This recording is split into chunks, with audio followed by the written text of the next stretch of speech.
Вот уже 10 лет геотурнир объединяет истинных любителей географии. На юбилейную Олимпиаду съехались более 200 школьников из разных уголков республики. Самыми активными оказались Канашский, Мариинско-Посадский и Бресенский районы.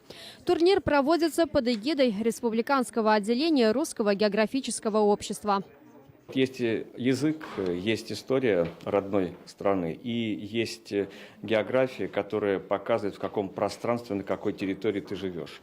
Вот без этих координат человек как таковой будет без корней. 15 тестовых вопросов и 3 аналитические задачи. Чтобы правильно ответить на все вопросы, школьных знаний недостаточно, признаются организаторы Олимпиады. Геотурнир – это своеобразная проверка не только на знания географии, но и биологии, истории, литературы. Некоторые задания здесь достаточно трудные. Например, здесь нужно по произведению найти автора, название произведения, страну. Поэтому нужно знать не только географию, но и литературу. Для нас, честно говоря, создавать задачи олимпиадные – это большой труд, большая сложность, и преподаватели проявляют недюжинный талант в их составлении.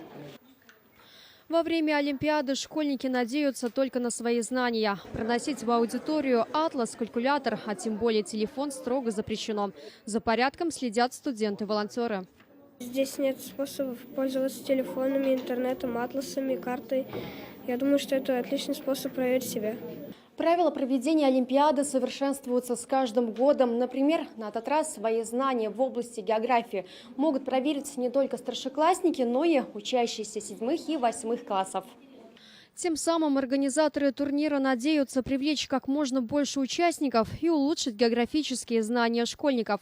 Вероника Павлова, Виктор Степанов, Вести Чувашия.